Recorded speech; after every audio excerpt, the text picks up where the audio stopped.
मालेगांव तालुका, जहां हर सड़क किसी न किसी की कहानी छुपा कर बैठी है। पिछले 3 सालों में 600 से ज़्यादा लोगों ने एक्सीडेंट में अपनी जान गंवा दी और 1100 से ज़्यादा रोड एक्सीडेंट रिकॉर्ड हुए। इस्तकबाल है आपका मानव समाचार में और मैं हूँ शहबाज अनवर। आज मालेगांव में हादसाती मौत सुनना अब कोई बड़ी खबर नहीं रही। हर 1-2 दिन में कहीं न कहीं किसी बाइक का बैलेंस बिगड़ जाता है, किसी कार का कंट्रोल छूट जाता है और किसी घर का चिराग हमेशा के लिए बुझ जाता है। त्यौहार जब खुशी लेकर आते हैं, मालेगांव में वही त्यौहार एक्सीडेंट का खौफ भी लेकर आते हैं। रमज़ान मुबारक हो, ईद का चांद हो या फिर बकरा ईद, सड़कों पर रश बढ़ता है, स्पीड बढ़ती है और जिंदगियां कम होती चली जाती हैं। सवाल ये नहीं है कि एक्सीडेंट क्यों होते हैं, सवाल ये है क्या हम इस मौत को रोक सकते हैं। क्या ये सिर्फ किस्मत है या फिर लापरवाही, बद इंतज़ामी और सिस्टम की नाकामी। इन हादसों को सिर्फ नंबर नहीं, लोग करीब से जीते और देखते हैं। हमने बात की कुछ ऐसे सोशल वर्कर से जो सालों से एक्सीडेंट विक्टिम्स, उनके परिवार और सड़क की सच्चाई को देख रहे हैं। नैना ऑप्टिकल्स, नजर और नंबर के चश्मे इंतहाई मुनासिब दामों में मिलेंगे। जामत सालियात के पास, ताबानी किराना के बाजू में, मालेगांव। इस वक्त हम मौजूद हैं मालेगांव के सोनगांव फाटी पर और आप मेरे पीछे देख सकते हैं क्या मालेगांव शहर के सोशल वर्कर मौजूद हैं। आप इन्हें कहीं ना कहीं कोई ना कोई वीडियो में देखते हैं। तो हमारा सबसे पहला सवाल रहेगा शफीक एंटी करप्शन आपसे। आप मालेगांव शहर के अंदर जो पिछले 3 सालों से इतने हादसात हो गए, आप इसको कैसे देखते हैं? मालेगांव शहर में 3 साल से जो हादसात हो रहे, हम लोगों ने उसके ऊपर सभी सोशल वर्कर जितने भी जो लोग फील्ड के ऊपर रहते हैं उनकी मीटिंग ली। जैसे कि ज़िया मुस्कान साहब, खालिद भाई, आरिफ भैया, शकील तहराक, उसके अलावा और जो भी हमारे सोशल वर्कर लोग हैं जो हमारे साथ जुड़े रहते हैं, फ़कीरा हाजी साहब, हम लोगों ने साबान भाई, साबान शाह साहब, हम लोगों ने एक मीटिंग की और मीटिंग करने के बाद हम लोगों ने ये देखा कि यार इतने हादसात हमारे ही शहर में क्यों हो रहे। पूरी दुनिया का आप जायज़ा ले लो या हमारे हिंदुस्तान का, हमारे भारत का जायज़ा मतलब मालूमात ले लो माहिती अधिकार के ज़रिए कि यार हमारे देश में कितने हादसात होते हैं, कितने एक्सीडेंट होते हैं और कितने लोगों की मौत होती है। हम लोगों ने ये मालूमात मंगाई और इस मालूमात के ज़रिए हम लोगों ने आप लोगों के चैनल के ज़रिए आवाम तक ये मैसेज पहुंचाने के लिए ये जद्दोजहद की और सभी सोशल वर्कर को हमने एक जगह जमा कर कर ये किया कि यार आपके चैनल के ज़रिए हम लोग मालेगांव शहर वालों तक कोई मैसेज पहुंचाना चाहते, सियासी लोगों तक भी और यहाँ की आवाम तक भी, कि मालेगांव में ही क्यों इतने हादसे हो रहे। तो उसकी असल वजह हम लोगों ने तलाश की, सब लोगों ने हाईवे के ऊपर घूम कर, तो वो वजह हम लोगों के सामने आई। तो इसके लिए हम लोगों ने आपको ज़हमत दी, आपको बुलाया कि यार आप आओ यहाँ पर और आकर कम से कम मालेगांव वालों को ये मैसेज दो कि यार मालेगांव में ही क्यों इतने हादसात हो रहे।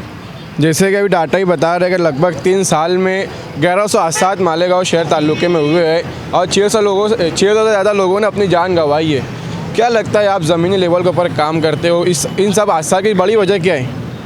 इन सब हादसात की बड़ी वजह यह है कि देखो हम लोगों ने, सभी लोगों ने, ज़िया भाई, खालिद भाई, आरिफ भाई, हम लोगों ने हर पुलिस स्टेशन में मैंने मेरे नाम से एक माहिती अधिकार लगाया और माहिती अधिकार के ज़रिए हमने सभी पीआई साहब से, मालेगांव के जो एडिशनल एसपी सिंधु साहब है, डीवाईएसपी साहब से, इन लोगों से हम लोगों ने रिक्वेस्ट की और उनसे कहा कि मालेगांव दिन ब दिन हादसात मालेगांव शहर में बढ़ते जा रहे हैं, तो हमको लेखी मालूमात चाहिए।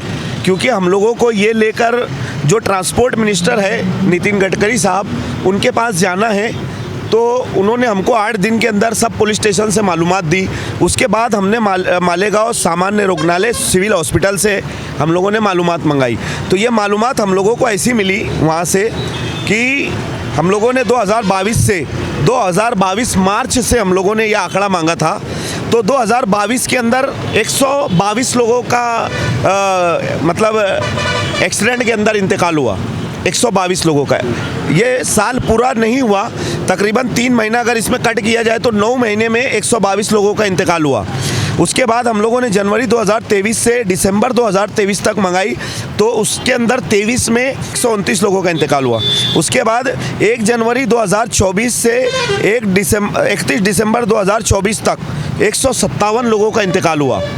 उसके बाद हम लोगों ने 2025 की मालूमात जो मांगी, तो 1 जनवरी से लेकर नवंबर तक हम लोगों को जो आंकड़े मिले वो 138 लोगों के मिले। तो दिन ब दिन पहले साल 2022 में 122 लोगों का हुआ, उसके बाद 2023 में 129 लोगों का हुआ, 2024 में 157 लोगों का हुआ और 2025 में 138 लोगों का, ये नवंबर तक की रिपोर्ट है। उसके बाद जो हुए वो अलग। तो ये जैसे 157 हुआ था, मेरे को लगता है कि 160 तक पहुँचा होगा। तो हर साल ये आंकड़े दिन ब दिन बढ़ते चले गए। 1100 एक्सीडेंट मालेगांव शहर में होना, ये बहुत ही दिल को दहला देने वाला मतलब बात है, मामला है कि इतने छोटे से शहर में जो मालेगांव हमारा ज़िला भी नहीं हुआ, तो क्यों इतने हादसा हो रहे। तो हम लोगों ने उसके ऊपर ऐसा समझना कि पीएचडी करने की कोशिश की हाईवे के ऊपर आकर। तो बहुत सारे पॉइंट्स हम लोगों को मिले जो आपके चैनल के ज़रिए हम लोग ये चीज़ रखना चाहते। सबसे बड़ी बात यहाँ पर ये है कि मैं तो ये समझता हूँ कि हमारे पूरे मालेगांव शहर के लोग ट्रैवल करते हैं। मालेगांव शहर वालों को घूमने का बहुत शौक़ है, वो हर सिटी में जाते हैं, बड़ी बड़ी सिटी में जाते हैं। तो हर सिटी के अंदर आप लोगों ने देखा होगा कि हाईवे अगर सिटी में से गुजरता है तो उसको हाईवे को बाईपास कर दिया जाता है। मालेगांव के अंदर ये सबसे बड़ा मामला हुआ है कि नेशनल हाईवे नंबर 3 जो मेन आगरा रोड है, ये नेशनल हाईवे नंबर 3 में मालेगांव का इस साइड का एरिया और मालदा के इस तरफ का एरिया, जितनी आबादी इस साइड में है उसकी आधी आबादी का हिस्सा उठकर मालदा की तरफ आ गया है। तो लोगों को आवाजाही करना पड़ती है। दिन भर इधर के लोग इधर काम करने के लिए आते और इधर के लोग काम करने के लिए इधर जाते। तो ये जो रास्ता है ना, असल सबसे ज़्यादा जो हादसा हो रहे हैं वो सोनगांव फाटे पे हो रहे हैं। तो हम लोगों ने मालूमात ली, खालिद भाई, आरिफ भाई, सब लोगों ने, जिया भाई ने, तो हम लोगों ने ये देखो इनके बच्चे का इंतकाल हुआ है एक्सीडेंट के अंदर। तो इन्होंने भी अभी हमको यही बोला कि यार यहाँ पर ज़्यादातर है ना लोग जो रॉन्ग साइड जाते हैं, तो उसकी वजह से हादसा होते हैं। अब रॉन्ग साइड क्यों लोग जाते हैं, उसकी वजह क्या, एक छोटा सा अंडरग्राउंड रास्ता बना दिया गया है यहाँ पे। नेशनल हाईवे अथॉरिटी के लोगों ने, नेशनल हाईवे नंबर 3 के लोगों ने छोटा सा रास्ता बना दिया, उसको आने जाने के लिए कोई सर्विस रोड नहीं दिया। जब रोड नहीं है तो लोग तो बालते मजबूरी ऊपर से ही जाएंगे।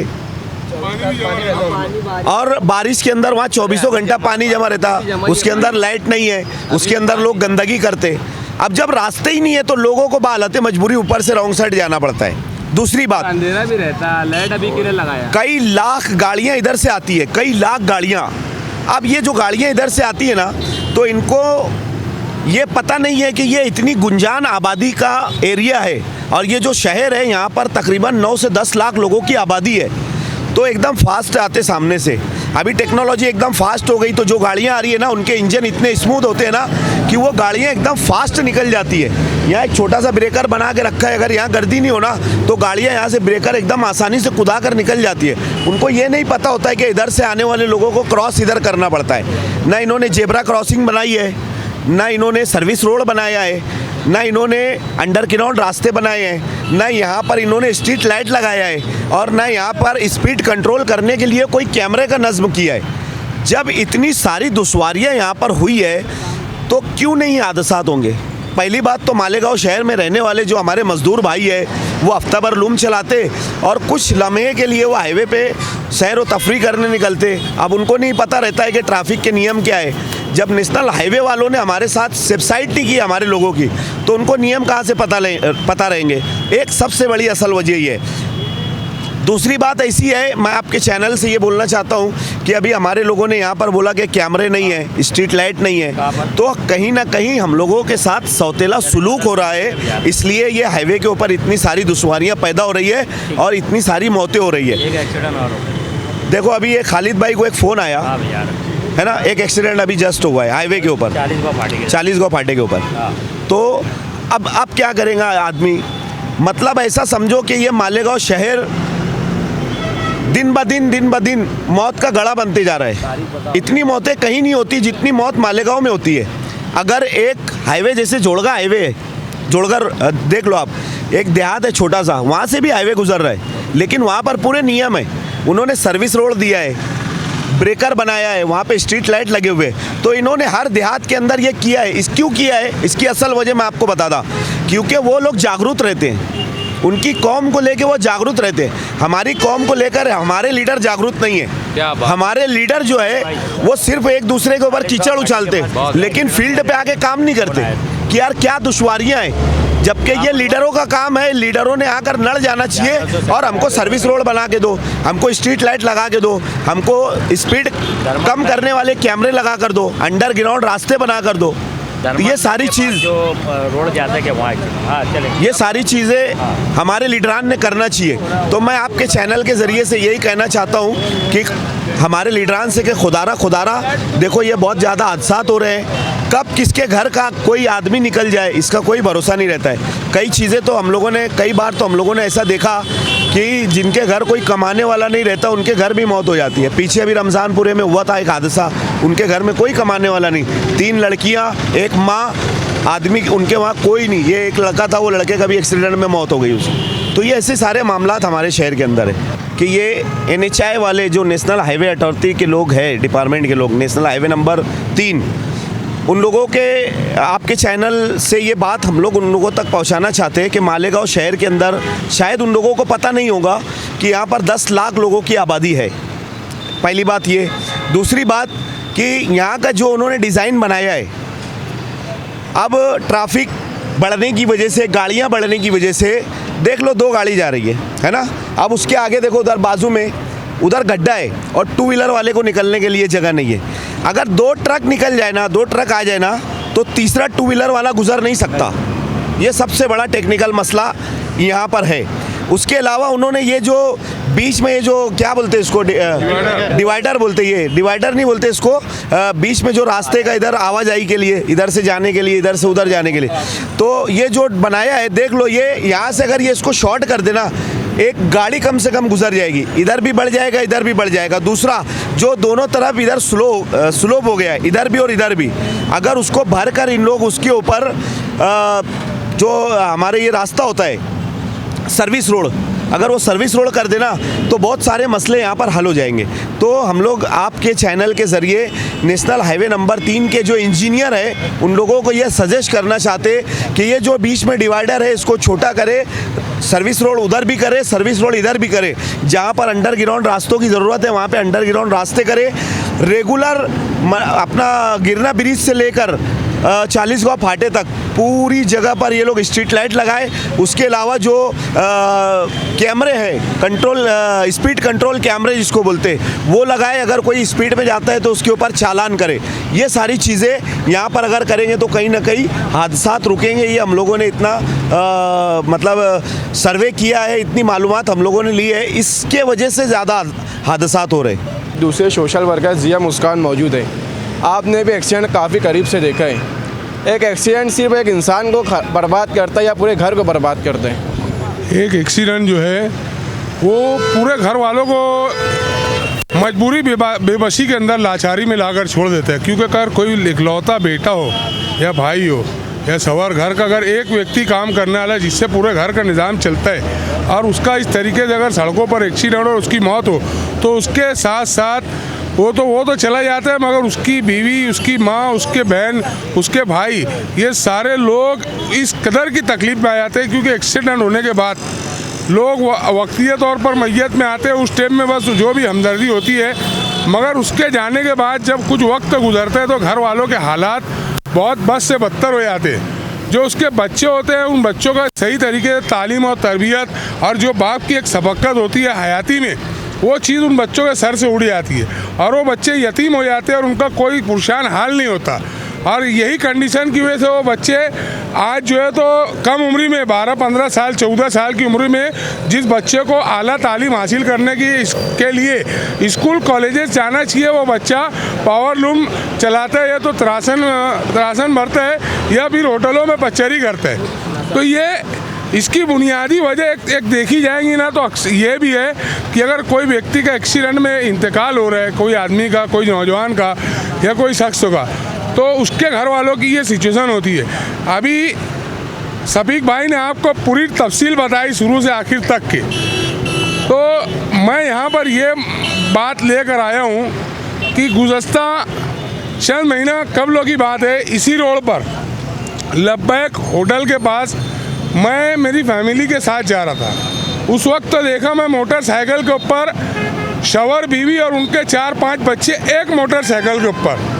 अब आप बताइए, एक गाड़ी के ऊपर जबकि 2 लोग सही तरीके से बैठ नहीं पाते, तकलीफ में बैठते, उसमें 4-5 बच्चे, फिर उसमें थैली, फिर उसमें सामान। तो ये हादसा इसी वजह से होता है कि जब सफीक भाई ने जैसे बताया कि बाजू में से हवा गाड़ी गुजरती है, उसके हवा के प्रेशर से गाड़ी का जो उसका बैलेंसिंग वो संभाल नहीं पाता है, और बैलेंसिंग नहीं संभालता है तो उसके बाद वो बंदा या उसकी फैमिली या कोई भी शख्स जब गाड़ी गिरती है तो पिछले टायर में जाते हैं। ये मैं मेरी आंखों से देखा। उस टाइम हम लोग वो तो बच गया ट्रक ड्राइवर की होशियारी की वजह से, वो बंदा बच गया। मगर सबसे बड़ा यहाँ पे हमारे अपने मालेगांव शहर के अंदर सबसे बड़ा सोच और फिक्र का अलमिया ये है कि बकरीद के पीरियड में हम लोग 40 गाँव फाटे पर थे। वहाँ पर 3 लड़कों को मैंने मोटरसाइकिल पे देखा, एक गाड़ी चला रहा था और 2 पीछे बैठे थे, पबजी खेल रहे थे, ऐसे मार ऐसे मार ऐसे मार। और चलते वो खेलते खेलते जो आगे गाड़ी चला रहा था ड्राइवर, जो जिसके हाथ में मोटरसाइकिल थी, वो उसको भी बता रहे थे। और चंद मिनटों के बाद हमें रिपोर्ट लगी कि वही लोगों ने रॉयल टेकरी के पास से जब टर्न काटा तो स्कॉर्पियो ने उनको उड़ा दिया। उस वक्त आरिफ भैया खान, खालिद इसके, सफीक भाई और दीगर सोशल वर्कर फ़ौरन पहुँचे, मगर उनमें से 2 की मौत हो गई। एक ही दिन में 5 नौजवान की मौत होना, इसके अंदर सबसे बेसिक बात है कि ये लापरवाही है। हम अगर किसी नौजवान को ये बोलते हैं बेटा धीमे चला गाड़ी, तो वो बोलता है चल अपना काम कर। तो ये गैर इखलाकी अगर इनको गैर इखलाकी अमल है इन बच्चों का, नौजवानों का। इन्हें चाहिए कि अदब एहतराम करना चाहिए, किसी की बात को मानना चाहिए। और ये मिस्टेक होती कहाँ से है? अगर हम अपने बच्चों को बचपन से उसको अगर सही तरीके से तालीम, तरबियत और एक अच्छा अगर उसकी जहन साजी करेंगे तो वो बच्चा बड़ा होकर अच्छा इंसान बनेगा। मगर आज हमारे लिए सबसे बड़ा अलमिया ये है कि मासी तौर पे हम लोग टूटे हुए। और कहाँ से टूटे हुए? अगर हम अपने बच्चों को आज से ही सही तरीके से तालीम, तरबियत देंगे और उसको अनएजुकेटेड के बजाय एजुकेटेड बनाएंगे तो वो बच्चा बड़ा होकर डॉक्टर, टीचर, इंजीनियर बनेगा और माशी घर की जो मासी तंगदस्ती है, तकलीफ है, वो ख़त्म होंगी। मगर हम लोग क्या सोचते हैं, चलो इसके बाप का एक्सीडेंट में इंतकाल हो गया, अब इसको त्रासन भरने भेज दो, लूम चलाने भेज दो, होटल पे भेज दो। ये सबसे बड़ी गलती है। और मैयत होने के बाद रिश्तेदारों का ये काम होना चाहिए कि जिसका इंतकाल हुए उसकी बेवा और उसके बच्चों को, उनके रिश्तेदारों को अच्छी तरीके से संभालना चाहिए, उनके ऊपर केयर करना चाहिए। मगर होता ही है कि 3 दिन मैयत के गुजरने बाद सारे रिश्तेदार मुंह मोड़ लेते हैं और फिर वो बेवा औरत और उसके बच्चे तंगदस्ती के अंदर बहुत बुरे हालात में आ जाते। और यही वजह से बहुत सारी समाजी बुराइयां बढ़ रही है। मतलब कहने का ये है कि अगर आप एक लापरवाही करते हो और मोटरसाइकिल लेके निकलते हो तो यकीन जानो आपकी एक लापरवाही से आपका पूरा परिवार तबाह और बर्बाद हो जाता है। तो मैं मेरे अपने नौजवानों से यही गुजारिश करना चाहता हूँ कि आपके इंतकाल के बाद आप तो नहीं होते हो, मगर आपकी माँ बाप का रो कर बुरा हाल हो जाता है। रातों में नींद नहीं आती कि उनका लख्त जिगर चला गया। तो मैं मेरे भाइयों, मेरे नौजवानों, आपसे गुजारिश करता हूँ, अपील करता हूँ कि आप अपनी जान की हिफाजत के लिए जो एहतियाती तदाबीर है उसका इस्तेमाल करें और हाईवे पे आने से पहले गुरेज करें। ज़्यादातर ये कोशिश करें कि ग्रुप की शक्ल में कार वगैरह पे जाए, मोटरसाइकिल पर औरंगाबाद, खुलदाबाद, सापुतारा, दीगर जगहों पे जाने से एहतियात करें। हमारे साथ इस वक्त मौजूद है मालेगांव शहर के एक और सोशल वर्कर खालिद इसके। मालेगांव शहर के अंदर जैसा कि बताया जा रहा है कि ट्रैफिक रूल्स बहुत कम फॉलो होते हैं, तो क्या लगता है इसका जिम्मेदार कौन है? सिस्टम जिम्मेदार है या यहाँ के आम नागरिक जिम्मेदार है? जिम्मेदार तो डिपार्टमेंट है, सिस्टम है और प्रशासन है और ख़ास करके रोड डिपार्टमेंट है। देखो, हम लोग जब बाहर जाते हैं तो अगर हमारे को कोई यू टर्न अगर मारना है ना तो उसके नियम बनाए गए। अगर यू टर्न बहुत दूरी पे अगर रहेगा तो हम करीब का जो यू टर्न है वहाँ अगर लिखा है कि आपको यहाँ से अगर नहीं जाना है तो कोई आम आवाम वहाँ से कभी नहीं जाएंगी, बल्कि वो 2 किलोमीटर आगे भी अगर यू टर्न रहेगा तो वहीं से वो रास्ता क्रॉस करेगा। ये अपने अपने शहरों के अंदर नियम बन चुके हैं। हर शहर के नियम, मगर हमारे शहर के अंदर ऐसे नियम नहीं बनाए जा रहे हैं। कोई भी जो है तो रास्ता किधर से भी रास्ता क्रॉस करता है, शॉर्टकट जाने की कोशिश करता है, उसके दिमाग में यही एक बात रहती है कि यार मैं किस तरीके से जल्द आगे पहुंचूं और जल्द से जल्द मेरे घर पे जाऊं। मगर कहीं ना कहीं 1 मिनट और 1 सेकंड की जो उसकी लापरवाही उसकी जान ले लेती है। तो मैं इसका पूरा जिम्मेदार डिपार्टमेंट और प्रशासन को मानता हूँ कि ये इसके जिम्मेदार है। अगर हम देखें तो रोड की कंडीशन और स्ट्रीट लाइट कितना बड़ा रोल प्ले करती है एक आम मोटरसाइकिल वालों के लिए, कितना बड़ा हादसे का ये जिम्मेदार है स्ट्रीट लाइट और रोड कंडीशन के ऊपर। हमारे मालेगांव शहर के अंदर जो आबादी जिया भाई सभी एंटी करप्शन साहब ने बताया, इस आबादी को देखते हुए मैं बताऊंगा आपको कि हमारे शहर से अच्छे खेड़ों का, देहातों का, छोटे छोटे गाँवों का निज़ाम अच्छा है। आप वहाँ पर जाकर देखो, जगह जगह पर पॉइंट पर जो है तो स्ट्रीट लाइट लगे हुए हैं और उनके अंदर जागरूकता है। ये सब काम होते नहीं, करना पड़ते और कराना पड़ते। शफीक भाई ने इससे पहले एक बाइट में बोला था कि यार कहीं अगर हमारे बिरादरान वतन, हमारे हिंदू भाई बोलो या फिर कोई भी धर्म से ताल्लुक़ रखने वाले अगर रोड पे एक्सीडेंट हो जाता है तो वो डेड बॉडी उड़ाती नहीं है। वो प्रशासन और डिपार्टमेंट से काम लेना जानते हैं, उनकी डिमांड रखना जानते हैं। वहाँ पर कलेक्टर और रोड डिपार्टमेंट को बुलाने की ताकत रखते हैं वो लोग। तो ये काम वही बुनियाद पर होते हैं कि स्ट्रीट लाइट लगा लो या अंडरग्राउंड रास्ते बना लो या फिर सर्विस रोड बना लो। तो हम तो आते हैं आवाम की मदद करने के लिए। हम तो ऐसी डेड बॉडी उड़ा लेते हैं कि जो नए डॉक्टर बन रहे हैं वो देखने के बाद जो है तो हैरत करते हैं कि तुम लोग ऐसा क्या काम करते हैं। पुराने डॉक्टरों को तजुर्बा रहता है हर चीज़ का, तो वो लोग हैरत करते हैं जब हम डेड बॉडी उड़ा के लेकर जाते हैं। जिस्म का हर पार्ट से जो है तो रोड पर आकर अलग अलग हो जाता है। सभी हमारे सोशल वर्कर मकबूल भाई, आरिफ खान साहब, नदीम भाई, उसके बाद सभी एंटी करप्शन साहब, जिया मुस्कान साहब, शकील तैराक साहब और हमारे फ़कीरा हाजी और साबान भाई, ऐसे सभी सोशल वर्कर लोग इसके अंदर। कुछ सोशल वर्कर लोग रोड पर आके दिखते हैं, मगर कुछ ऐसे सोशल वर्कर लोग हैं जो अंडरग्राउंड कैमरे पे आना पसंद नहीं करते, वो काम करते हैं। हमारे को कैमरे पे इसलिए आना पड़ता है कि आवाम को हम इस तकलीफ़ की जो तकलीफ़ हो रही है आवाम तक भी जाए और डिपार्टमेंट तक भी जाए और कहीं ना कहीं उनकी हमारी बातें उनकी कान तक जाए, उनकी नज़र में आए। जो रोड पे हादसा और एक्सीडेंट हो रहे हैं ये चीज़ों के ऊपर नज़र रखे। और एक जिम्मेदार मैं जो है तो MLA साहब बोलो, मंत्री साहब बोलो या हमारे खासदार मैडम शोभाताई बच्चाओ, इनके ऊपर भी बड़ी जिम्मेदारी के साथ मैं बात बोल रहा हूँ कि हमारी खासदार मैडम, बुरा मत मानना मैडम, मैं एक आम नागरिक हूँ, एक सोशल वर्कर हूँ और मैं मेरी बात आप तक रख सकता हूँ।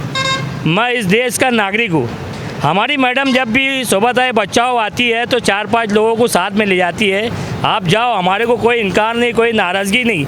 उनके साथ कोई होटल में जाके थोड़ा घूम ले फिर ले। मगर मैं मैडम आपसे गुजारिश करता हूँ कि ऐसी जगहों पर आप आओ, देखो लोगों को कहाँ पर दिक्कतों का, तकलीफ़ों का सामना हो रहा है। आवाम ने आपको पार्लियामेंट और संसद में आपको बैठाई है आवाम ने, वो आपकी आवाज़ जो है तो रोड पर काम करेंगी, डिपार्टमेंट के जगाने का काम करेंगी। मैं खास करके MLA से लेके मंत्री साहब और शोभाताई बच्चाओं को इस बात को बताना चाहता हूँ कि आप इसके ऊपर नज़र रखो।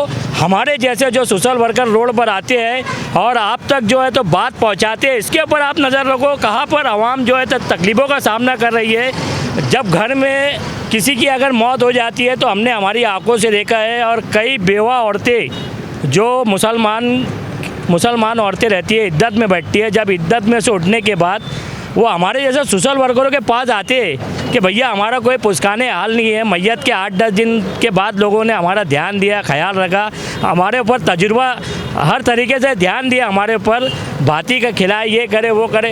ये बात करने के बाद में फिर कुछ 6 महीना साल भर गुजर जाते हैं तो वो आती है और बोलती है कि हमारे घर में अब कोई कमाने वाला नहीं है, अब तुम कोई ना कोई रास्ता बताओ, हमारी मदद करो। ऐसे मसले मसाइल लोग हमारे पास लेकर आते हैं। अल्लाह पाक ने जितनी भी हमारे को हिकमत दिया, हम हमारी हिकमत से सभी सोशल वर्कर लोग उनकी जो भी जैसे भी मदद होती है हम लोग उनकी मदद करते हैं। अगर हम अभी डाटा देखें तो लगभग 1 साल के अंदर मिनिमम 122 लोगों की मालेगांव शहर के अंदर मौत हुई है। 138 138 लोगों की मौत हुई है। अगर हम देखें एक साल में तो हर दूसरे दिन के अंदर कोई ना कोई मालेगांव शहर का नागरिक मौत के अंदर अपनी जान गंवाता। और ख़ास तौर से कोई त्यौहार आता है, ये अभी रमज़ान आने वाला है, ईद आने वाली है, बकरीद आने वाली है, तो मौत का सिलसिला बढ़ जाता है। कई दिन तो एक दिन में 3 मौत हो जाती है। इसके ऊपर आप क्या बोलेंगे? सबसे बड़ी बात यह है कि आपने जो सवाल किया कि त्यौहार के टाइम हादसात बढ़ जाते हैं, हम लोग बार बार आप लोगों के चैनल के ज़रिए ये अपील करते हैं कि कहीं ना कहीं अगर इस तरीके का ये नेशनल हाईवे वाले हमारे साथ सौतेला सलूक कर रहे हैं ना, तो हम लोगों ने भी ट्रैफिक के नियम की पालन करना चाहिए। दूसरी बात कि अगर आप लोग हाईवे पे निकल रहे हो तो हेलमेट लगाओ, उसके अलावा टेबल सीट ना जाओ। उसके अलावा अगर आप हाईवे पे जा रहे हो, तुमको सर्विस रोड नहीं दी है इन लोगों ने, तो तुम रोड के किनारे चलो, क्योंकि जब फास्ट गाड़ियाँ आती है ना तो उसकी हवा के दबाव से, उसके प्रेशर से आप लोगों का बैलेंस बिगड़ता है और बैलेंस बिगड़ने की वजह से आप लोग गाड़ी की जद में आते।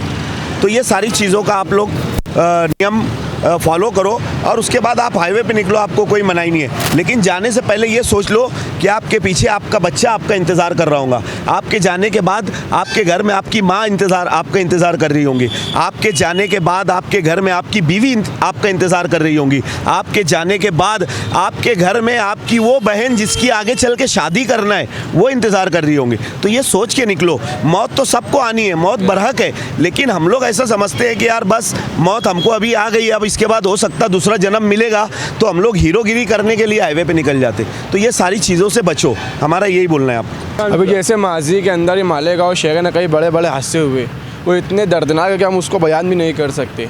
ऐसा कोई हादसा मालेगांव शहर में हुआ जिससे पूरा परिवार मुकम्मल तौर पर टूट गया था? अभी देखिए, इसी जगह पर जहां हम खड़े हुए, हमारे मालेगांव शहर के निसार भाई राशन वाले, वो और उनका एक बेटा जो कई महीनों से बीमार चल रहा था, उस बेटे को लेके, नौजवान बेटे को लेके निसार भाई राशन वाले जो है तो अक्सर मुंबई जाया करते थे उसके इलाज के लिए। उस बच्चे की किडनी फेल थी और भी कई बीमारियां थी, मगर और उसी बच्चे की अच्छे से मतलब जो है उसकी तिब्बी इमदाद के लिए, रिलीफ के लिए, और वो बच्चा अच्छा हो जाए, डॉक्टरों की सलाह पर निसार भाई और अपने बच्चे को लेकर सुबह में फजर के बाद जो है तो ये अच्छी ऑक्सीजन के लिए हाईवे पर या तो इधर सोनगांव पाड़ा वगैरह पे आते थे। उस दिन भी वो यहाँ पर आए और सुबह के अव्वलीन सातों में किसी नामालूम ट्रक ने या जो भी था उसने उनको इस कदर बेदर्दी से ला के मारा कि वो बच्चे की जगह पर उसका इंतकाल हो गया। और ये मंजर जब निसार भाई ने देखा तो वो तो ज़ख्मी थे ही, मज़ीद ये मंजर देखकर वो ज़ख्मों की ताम ना लाकर और अपने लख्त जिगर को तड़पता मरता हुआ देखकर वो दहशत और खौफ में अपने बच्चे को अपने गोद में लेकर वहीं उनकी रूह परवास कर गई, वहीं वो इंतकाल कर गए। तो ये एक दर्दनाक वाक़या सिर्फ होने की बड़ी वजह यहाँ पर यह है कि सर्विस रोड, स्ट्रीट लाइट और यहाँ पर फ्लाईओवर ब्रिज नहीं है। एक बड़ी पॉपुलेशन है मालेगांव की 10 लाख, जिसमें से 2 लाख से ज़ायद अफराद मालदा सिवार इधर के अफराद इधर के एरिया में रहते हैं। वहीं पर कारखाने भी हैं, जो मजदूर है बेचारे गाँव में से काम करने यहाँ आते हैं। अब ये रोड क्रॉस करना ही उनके लिए जानलेवा होता है। ऐसे कई वाक़यात अगर मैं बताने जाऊं, एक एक वाक़यात तो उसके लिए कई घंटे लगेंगे पूरी तफसील और पूरे नाम के साथ, मगर इतना वक्त तो नहीं है हम लोगों के पास कि हम पूरा एक एक तफसील बता सकी। आप होशियार हो, आप समझदार हो, अल्लाह ने आपको अक्ल सलीम दिया है।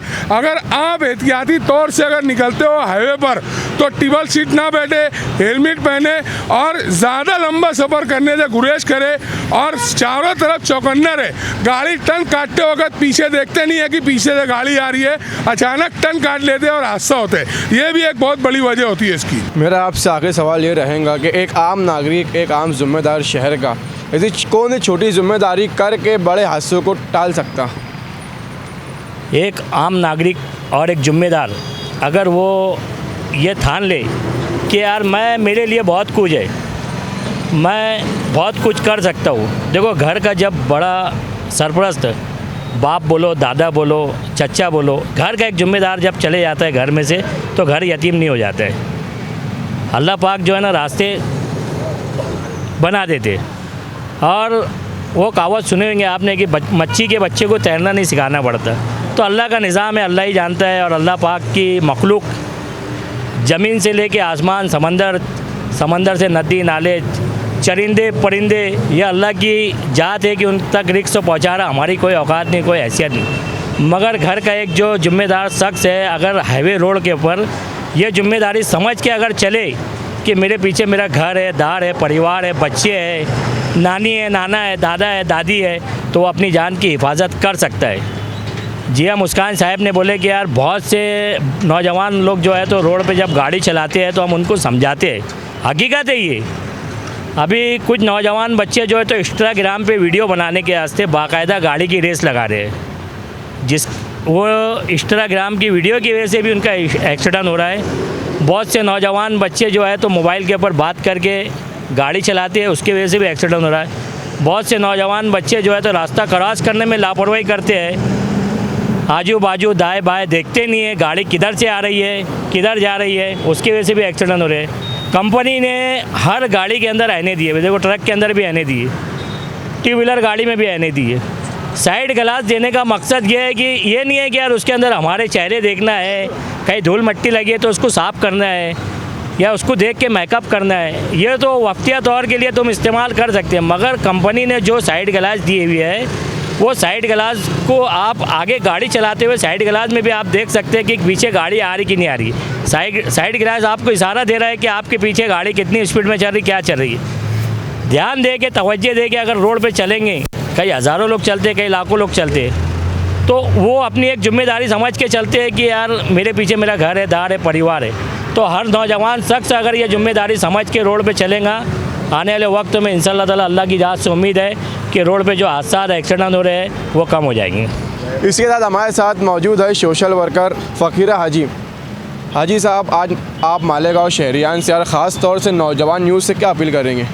अस्सलाम वालेकुम। मैं तो आज पहली बार इस पे आया हूँ और मालेगांव शहरियान से अपील करता हूँ, तमाम नौजवान से गुजारिश है कि हाईवे पे ना आए और ये रात इबादत में गुजारे, और घर के जो बड़े बुजुर्ग हजरात है, बड़े घर के जो भी है, उनसे ये अपील करता हूँ कि आप अपने बच्चों पे ख्याल दें कि वो हाईवे पर ना निकले, और अगर कोई निकलता है तो उन्हें हेलमेट पहन के निकलना दें, कोई ज़रूरी काम हो तो, क्योंकि अपने बच्चे 3-3 सीट लेके निकलते हैं और कोई भी हादसा होता है।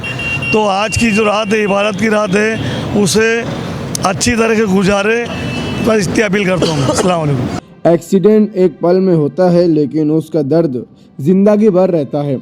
मालेगांव को फैसला करना होगा, खुशी के त्योहारों को मनाएंगे या मौत के त्योहारों को बढ़ने देंगे। ऐसी ही तमाम खबरों के लिए जुड़े रहे मानव समाचार के साथ, सबसे पहले, सबसे तेज़, हमेशा सच के साथ।